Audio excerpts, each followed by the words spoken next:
Knott's Scary Farm is one of Southern California's premier Halloween events. In today's video, we're going to deep dive into all 10 mazes that the event opened with in 2025. I got to visit Knott's Scary Farm on opening night this year, so I'm really excited to dive into this list with you. Before we get started, please like this video, please leave a comment down below, let me know if you've been to Knott's Scary Farm and what you think of the mazes there, and of course, please subscribe to this YouTube channel. At the time of this recording, we are pushing for 15,000 subscribers, so I would greatly appreciate it if you tap that button to get us closer to that goal. Thank you so much. And one more thing, please click the link in the description and follow my Instagram account. I would greatly appreciate that as well. Thank you so much. Starting things off at number 10 is Room 13. Of the 10 mazes at Knott's Scary Farm, I've always thought that this is like the most small scale in terms of set design. The storyline isn't very well communicated either. Like, if you read the synopsis for the maze, like the bar scene at the beginning with like the green goo is like the cause of all the chaos happening in this hotel, but like it's pretty vague. Like, it's only in that opening scene and you don't see it again, so it's just like, what? And then at the end of the maze, there's this big old creature with like a green goo or like a green vat of acid or something.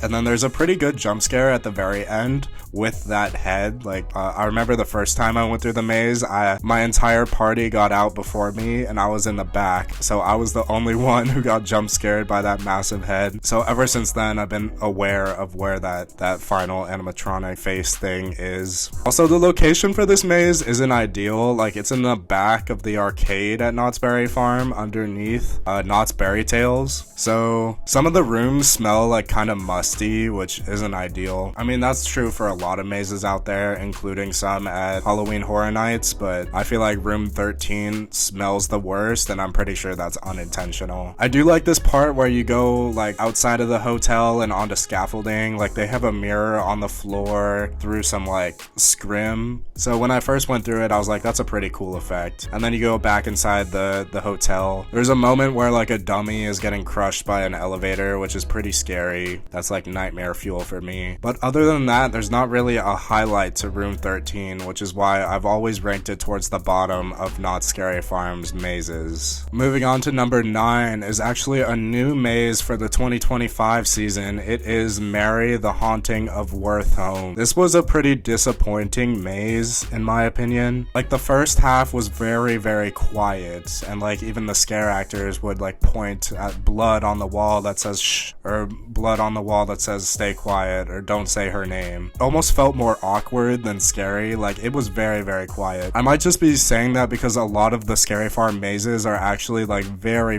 loud, some of which we're gonna get to later. There were some like very large animatronics in this maze, but they didn't move that much. Pretty much every maze at Knott's Scary Farm has at least one like large animatronic. This one has 2, but like they didn't really move that much, so they weren't that impressive. And what I feel like Knott's Scary Farm has a pretty basic formula for like the end of the mazes. Like, a lot of mazes end with those massive animatronics, and they try to get you to look up so that a scare actor can come at you and obviously get you to jump while you're looking up and you're not looking where you are, which is pretty smart, but I feel like they didn't really take advantage of that opportunity for this maze. Like, they have 2 opportunities where you're looking up at these massive animatronics, but there weren't really many scare actors. Honestly, I'd say that about the whole maze. Like, there's this one scene towards the beginning where it's just a dining table with 2 mannequins kind of wearing Green Goblin masks, which I thought was kind of funny, but there was no scare actors in there, so it was just like, what? I do like the staircase scene at the beginning. That was pretty cool, and I do really like how it's set up, how the facade for the maze is a house, and then you walk through the house, then you actually walk out the back patio and into the backyard, and then part of the maze is themed to the backyard, and then you walk into a shed, which is like the second half of the maze. So that's pretty well done. That's very well thought out. But like I said, the maze is pretty quiet. It didn't feel like there were that many scare actors in there, so it was just pretty disappointing. And at the very end of the maze, there were these windows with like air cannons, and they were blasting like directly into the guests' ears, and honestly, it had my ears ringing. Like, I was really not a fan of that, especially because the first half of the maze is so quiet, and then at the end they just blast air directly into your ear. Like, it's very loud and it's not very very comfortable, so not a fan at all. There is a cool effect in a mirror where Mary like appears within the bathroom mirror. There's lots of set designs that look like homes, and it's pretty well done. But as I said when I ranked Poltergeist at Halloween Horror Nights, like set designs themed to houses and homes, like it's not really the most interesting. Like it's pretty generic. Moving on to number 8 is the second new for 2025 maze. It is the zoo. So honestly, I don't really have a problem with this maze. Like I think it's pretty well done. The only reason why it ranks this low is I feel like this is a replacement for Waxwork. And if you know me, you know that I wasn't really a big fan of Waxworks because it's so gory. And I would say the same about the zoo. Like this feels like the new gore maze for Knott's Scary Farm, and I'm just not a fan of gore. I don't find it appealing at all. I'm more like repulsed by the zoo than like scared by the zoo. Reading the synopsis and when they first announced this maze, I was pretty excited for it because I thought it was an interesting idea that could have had a lot of potential, but they just made it like really gory. Like as I said, I feel like this maze, even though Mary took over the physical building where Waxworks was, I feel like Zoo conceptually is actually the replacement for Waxworks. So it's just not for me. But again, I think the maze is really well done. It also has this gimmick where after 11 p.m. they turn off the lights and they give the guests flashlights. I went through the maze before 11 p.m. so I got to see everything. There was actually this one hallway that was actually covered in fog. It was so blinding, like I could barely see even with the lights on. So if I ever go through this maze with the lights off, I might be like actually blind and might actually get lost because there was so much fog. It was actually really hard to see. There was this one section with like an aquarium and like underwater animals slash creatures slash super soldiers, and we had like a fun interaction with one of the scare actors there because we were like, oh wow, they have aquariums too, and the scare actor was like, yes we do. So that was pretty fun. So yes, they have scary aquatic animals. Like the premise for this maze is that the government like was experimenting on animals because they wanted to create like a super soldier for the military. At the beginning of the maze, we walked through this like scanner thing, so I was like, oh, are we becoming like the experiment? Are we becoming half animal? But like throughout the maze, like that's never revisited again. There's this cool effect with lasers, and then they have a mannequin on the floor that's like split into different pieces, and it like lines up with the laser lighting. So I thought that was pretty cool. Again, I think this maze is really well done. Just like lots of Knott's Scary Farm mazes, this one ends with a massive animatronic, which is pretty like grotesque. There were a couple other animatronics throughout this maze as well. Lots and lots of Scary Farm mazes end with a big ol' animatronic, and this one's just too gory for me. As I said, I think it's very well done. It's just not for me, which is why it ranks at number 8. Speaking of 8, number 7 is 8 Fingers 9, the Boogeyman. This maze is themed to a boogeyman that's like terrorizing a colonial town. There's this one like pretty cool animatronic. The boogeyman has like really long hair. Like at one point in the maze, his figure is like drawn on a bunch of walls, which is pretty cool. The entrance to the maze has the face of the boogeyman. And as I said, that one large animatronic is pretty cool. So this maze has some unique like set design, like some colonial towns. There's a pretty good scare right at the beginning of the maze involving a scare actor on stilts, which is very intimidating when they're so much larger than you are, just looming down and stomping right next to you. It's just like, ah, they're very large, you know. There's this one like outdoor portion with like the Wicker Man, which is pretty cool. The second half of the maze becomes like a little more abstract. Like there's a bunch of walls with like different colors, and I don't know, it kind of loses me. It's just like what's happening? Like what happened to the colonial imagery that the rest of the maze had, you know? I don't know if it's like the Boogeyman's origin story or whatever. I'm not sure what they were going for, to be fair. So I think it had a good vibe in the first half of the maze, but it just kind of loses me in the second half. But it's very interesting visually, so I can't complain too much. But it's just not really one of Scary Farm's stronger mazes, and I wouldn't say there's necessarily like a standout moment. Moving on to number 6 is Widows. So this is like Scary Farm's spider maze. It's just overrun with spiders. There's a bunch of like grandmas too. Like when you first walk in the maze, there's a grandma on a rocking chair like greeting you, being like, hello dearie. The set design is pretty well done. It's a pretty long maze, I feel like, and it is pretty creepy. it ends with this really big spider lady. So like, I've discussed how a lot of Scary Farm mazes end with like a giant animatronic. This one doesn't end with a giant animatronic, it ends with just a giant costume. Like the scare actress is like attached to the big ol' spider queen costume. There's a lot of darker rooms. It's a dark maze, so sometimes it can be harder to see. This maze was new last year, and overall I think it's pretty well done, but the concept doesn't make it anything special, which is why it only ranks at number 6. Something that I think is interesting is that the last 4 mazes were the 4 most recent mazes to open at Knott Scary Farm, so it's a little disappointing that the newest mazes at this event don't rank any higher than number 6. But to be fair, the zoo definitely has the quality to rank higher, but it's just not for me. I wouldn't be surprised if a lot of other people rank the zoo much higher, like maybe even top 3. Again, it's just not for me. But Widows and 8 Fingers 9, which both opened last year, just don't really have anything that makes them stand out in order to rank higher than the bottom 5. Speaking of, moving on to number 5 is Origins, the Curse of Calico. This is Scary Farm's Witch Maze, which is pretty cool. I will say that we didn't really get a great walkthrough this year. Like, I think something might have been off, because like when we first walked in, it was pretty quiet and none of the actors were moving. They had a tech person working outside, so I was just like, what's happening? But the further we went into the maze, the more normal it was, so I don't know, that was really strange. They had a catawampus scare actor, which was pretty interesting. The first half of the maze is pretty eerie. Like, you first walk into a courtroom, and then you continue, you walk through like a funeral, you walk through a classroom, and all the kids like bob their head at the same time, which is pretty intimidating. And then the further you go into like a western town, which is pretty cool. It has a bunch of cool lighting.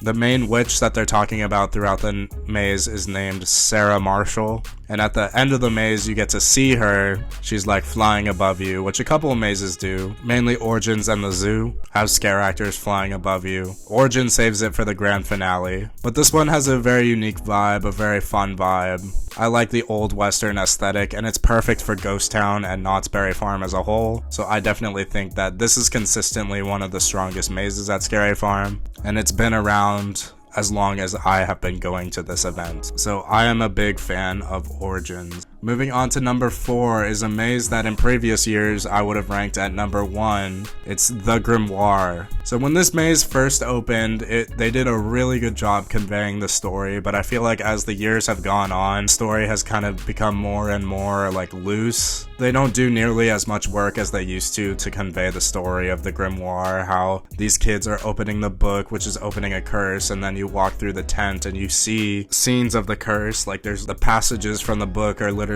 written on the walls. Like, you go through a war scene, you go through a Thanksgiving scene after reading passages about those things, and then eventually you're gonna walk through another tent and you're back into the camp.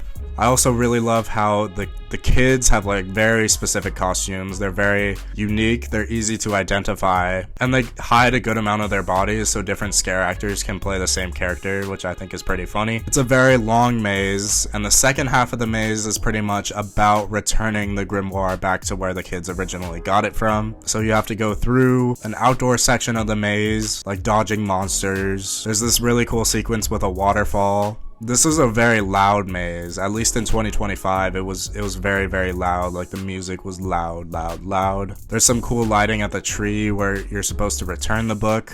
And then I remember when this maze was new and I first got to walk through it, like seeing the character design like dead on the wall that actually like hit me emotionally, which is like the first time that's ever happened to me in a maze or like anything like that. So I was like, oh man, that character died, you know, like that's sad. And again, it is very well done, like how their hat is covering their face, but they still have that orange vest that the scare actors had. So it's pretty well done. Very similar to Origins, I just don't think we got a great walkthrough this year. It does make me sad that they're not putting nearly as much work into the storytelling for this maze as they used to. And unfortunately for me, this is actually this maze's final year at Knott Scary Farm, so it will be replaced in 2026. I hope the new maze attempts to tell a story just like Grimoire did. If Waxworks was replaced by the zoo as like the gore maze, I hope whatever replaces Grimoire will be just as story driven as this one is, because that's what makes it really interesting to me. Plus,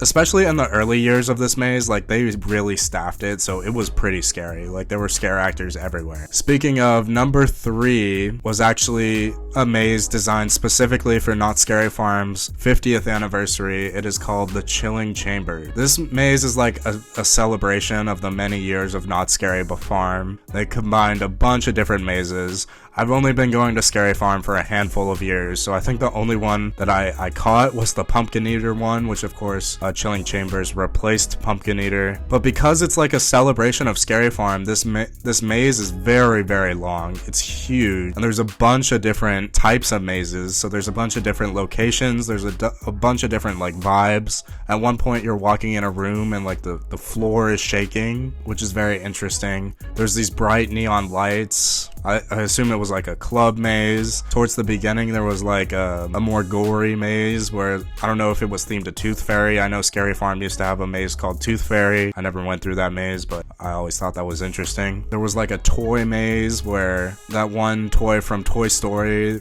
from Sid's room with like the baby head and the metal octopus arms is like above you. It's very, very loud. It's very creepy in there. There's like a circus scene. At one point you walk by the Easter Bunny. That circus scene has a sequence where the floor is like very, very soft. It's also brown. It's like soft brown carpet, and you go right in between two elephants and they're farting, so that's kind of amusing. But overall there's just so many different vibes that I feel like it has to rank in the top 3. Plus it's very, very long. Like 2 years ago I went through this maze and there were so many scare actors in it. That might have been like the most amount of scare actors I've ever seen in any maze ever. It was very, very scary. After I got out I said that was the scariest maze I've ever been through, because there were just so many of them. Like you were not safe going through this maze at that time. So it's really, really cool that Scary Farm respected their history. I really like that idea of having that for the 50th anniversary. But like 3 years later, it is a little strange that they still have it, but like, I don't know, celebrating Scary Farm is pretty cool. Moving on to number 2, we're gonna talk about Mesmer. This is a really, really cool maze. It's in the boardwalk section of the park. It's basically like the creepy clown carnival circus maze. There's a narrator walking you through the entire thing, and he's like a hypnotist. It's a very, very, very creepy maze. Like, but I appreciate so much of the imagery. At one point you're walking through a room and all the walls and the floor are shaking.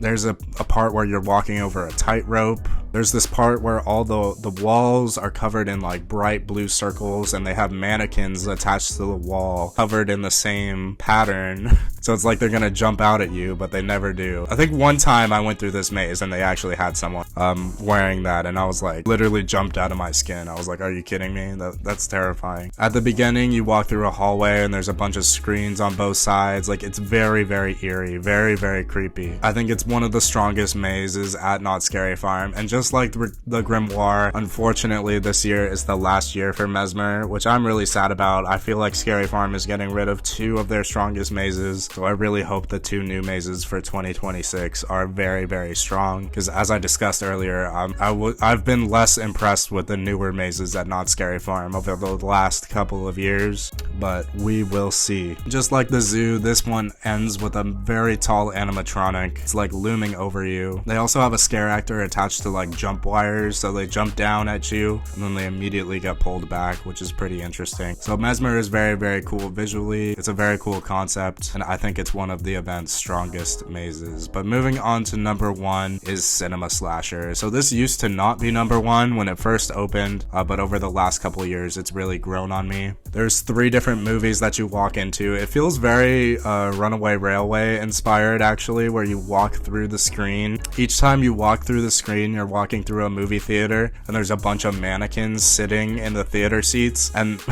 I swear every single time they have at least one scare actor sitting among the mannequins, and they always jump out at you, which is terrifying. I hate when they do that. I hate when there's mannequins and you're just like, I don't know if there's a real person in here. You can never tell. It's very, very very difficult, but they always do it in cinema slasher, and I feel like that's one of the most effective ways to get a scare. The first movie you walk into is like a slasher themed to like a sorority. You go through the sorority house, and then the second one is like a camp one, and the third one is themed to like a slaughterhouse. So very similar to the Chilling Chambers, there's a lot of diversity within cinema slasher. And between all three of the movies, you go back to the movie theater before you go into the next movie. So I really like how organized it is. It's very well thought out. It's very, very cool visually. And just like Chilling Chambers, I feel like this is one of the scariest mazes at Knott's Scary Farm. Funny enough, just like Mesmer and the Zoo, this one also ends with a very large animatronic, but it's kind of off in the corner, so it's hard to see. And there's always so many scare actors in that room. I like never look at it because I'm like, I gotta stay locked in, you know? This maze also has a killer popcorn, which a lot of people love, so that's kind of amusing. That is how I rank the 10 mazes at Knott's Scary Farm. Overall, I think this is one of the weaker years for this event because I'm not the biggest fan of the 2 new mazes, and as I said, I'm not the biggest fan of the 2 mazes last year either. So I really hope that the mazes that are replacing Mesmer and Grimoire are very, very interesting, because I'll be pretty disappointed if they replace 2 of the strongest mazes at Scary Farm with mazes that are weaker. At least in my opinion. We will see. Before we wrap up, I'd also like to talk about other things at Scary Farm. I really enjoy the hanging show. It is kind of cringe, but there's lots. It's kind of fun to do like an annual recap. That's pretty vulgar. I also really love the scare zones. Ghost Town Streets is very, very scary. There's so much fog. There's so many scare actors, and they're very well designed. We interacted with these 2 pig scare actors, and they were very, very funny. They got me to laugh. The boardwalk is transformed into Carnival, and there's just a ton of clowns roaming around. They're also very funny. Unlike Halloween Horror Nights, the scare actors at Knott's Scary Farm like actually interact with you, like they actually talk, and I think they're very, very funny, very amusing. It's always great to interact with them if you have the bravery to do so. Like the mazes at Halloween Horror Nights might have been a little stronger this year, but I think Scary Farm absolutely demolishes Universal in terms of scare zones. Plus you throw on the Gauntlet, which is Camp Snoopy. Camp Snoopy is actually pretty creepy in the dark, so that's kind of funny. Forsaken Lake is right under Silver Bullet. That's one of the smallest scare zones, so not the most interesting, but it's still pretty cool and very foggy. There's a lot of props for the scare actors to hide behind. And then the last one is over by the bumper cars. It is called the Roaring 20s. That's actually pretty interesting, pretty unique. I appreciate the Roaring 20s vibe. Prohibition era monsters. That's very creative. I really appreciate that. So that is my opinion on Knott's Scary Farm. Do you agree with me? Do you disagree with me? Please let me know down in the comments below. Please like this video and please subscribe to this YouTube channel. Thank you so much, and I will catch you later.